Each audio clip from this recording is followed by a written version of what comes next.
Hey, I'm John, and this is How to Be Human. When I started this channel, I had a list of topics that I wanted to discuss, and I've slowly burned through it. But not to worry, more topics pop up all the time, but today I want to revisit one of the previous topics. Sort of. Remember when we talked about love? Well, today I want to go a little deeper into that topic, but in one particular category: marriage.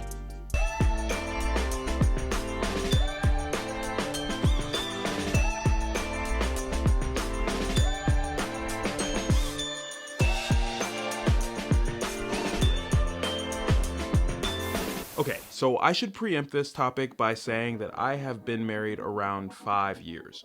My marriage is just learning to tie its shoes, and those shoes are the kind that have lights in the sole. My marriage is still trying to figure out which Disney princess is best, and how many chicken nuggets is too many chicken nuggets.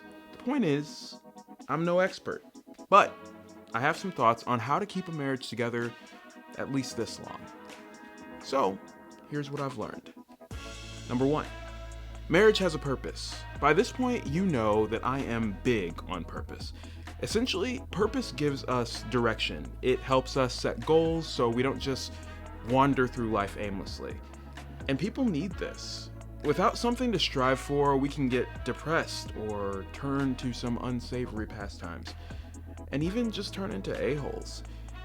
It's not good, and while that's true for individuals, it's also true for the union of the two.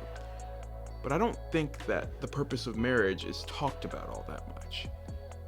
And I'm not sure why, because I think if more people gave this topic some more thought, more marriages would have a shot at working out.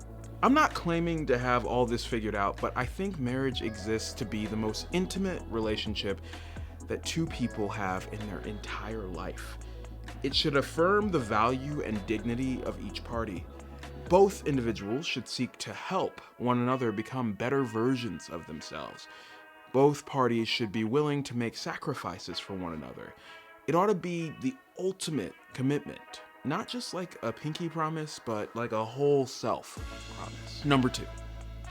The marriage is bigger than the two individuals. Here's a pretty good, albeit imperfect, metaphor. Before I got married a few years back, I moved into our first apartment alone. I brought a bed, my dresser, and a few toiletries. A few weeks later, Danielle did likewise.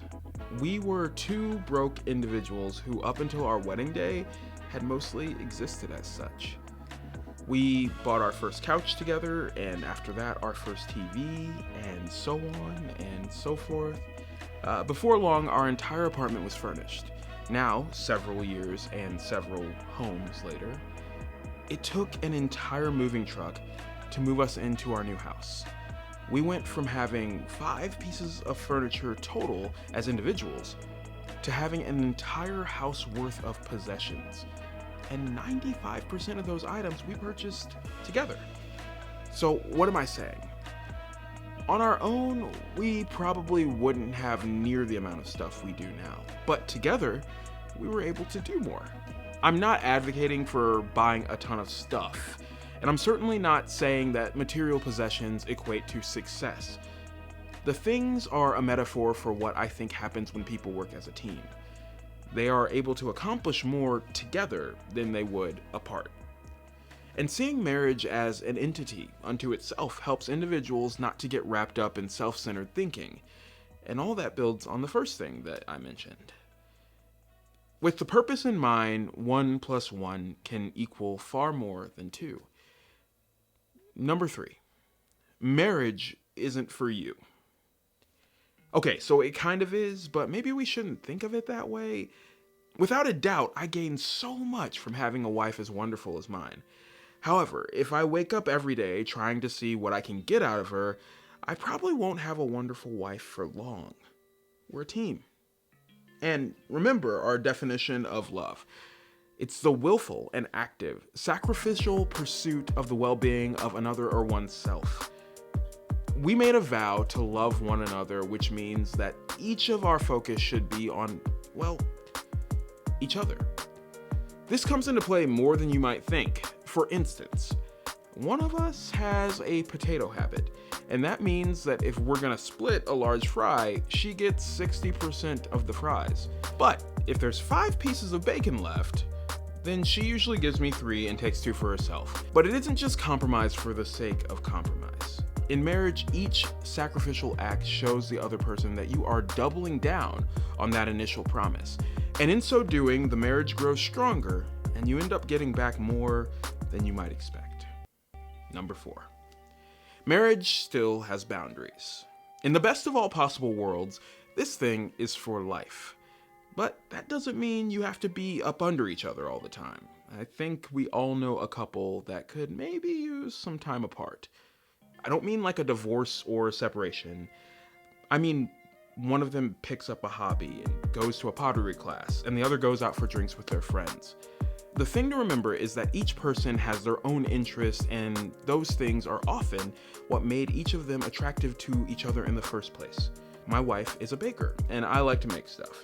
Videos, food, furniture occasionally. I think I've spoken about woodworking on this channel before. But while I'm writing these episodes, Danielle is usually reading a book or cross-stitching or watching procedural dramas while painting her nails and eating potato chips. Homegirl really likes potatoes. When we're done doing our respective things, we're usually super stoked to spend time together.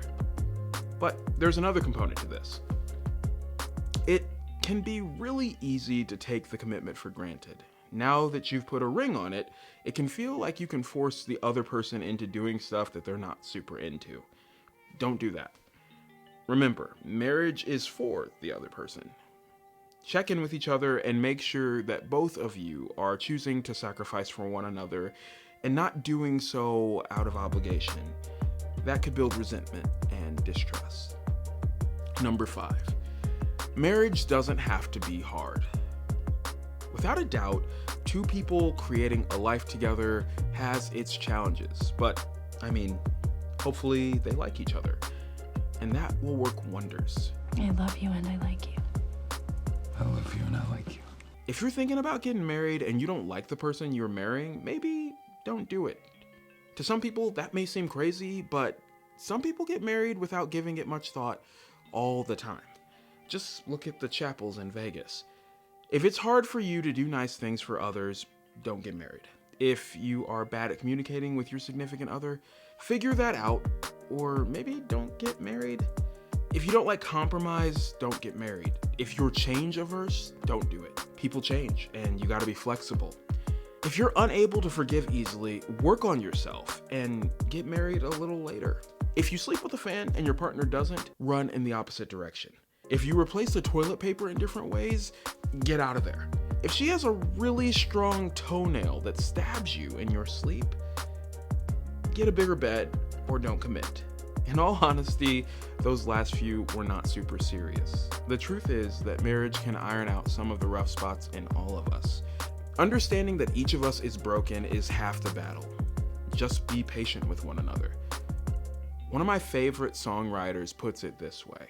Every heart is a package, tangled up in knots, someone else tied up. Last time I checked, untying knots takes patience and care.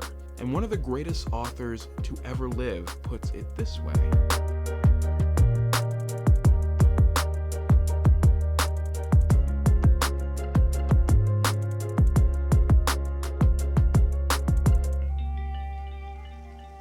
In short, maybe marriage isn't for everyone, and it's certainly not 100% necessary for people to grow.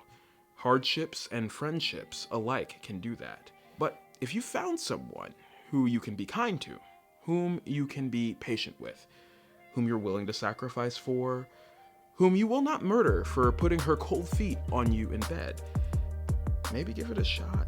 It will cost you more than you want, but you stand to gain more than you can imagine.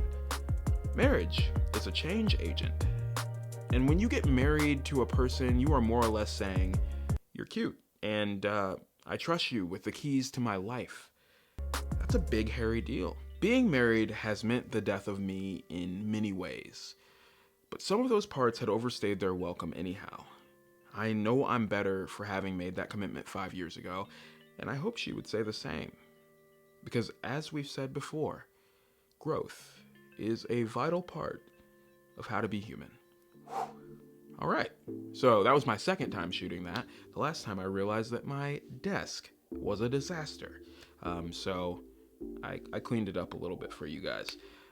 Anyway, I've been married for almost 5 years. My anniversary is coming up. I can't believe it's been that long. What are some things that you guys have learned from being married, if you're married? Or if you're not married, did that scare you away from marriage? Or do you want to be married? I'd like to hear all that stuff, so leave me a comment in the comment section below so we can continue this conversation. But yeah, it's been a pretty quick 5 years for me. Anyhow, if you liked this video, go ahead and give it a thumbs up. Hit that subscribe button, hit the notification bell so you can know when I put out videos. I said I was gonna try to do better. Note, I have tried. I didn't hit the mark. Everything I've seen on YouTube about how often channels are supposed to post says like once a week minimum, once every 2 weeks bare minimum, and I'm not hitting that goal. When I started this channel, I was gonna do twice a month, and I don't even think I posted a video in September. Anyway, I'll try to do better. I said that before. I'm still gonna try. I might not hit the mark, but I'm gonna try. Anyway, that's it. See you in the next one. Bye.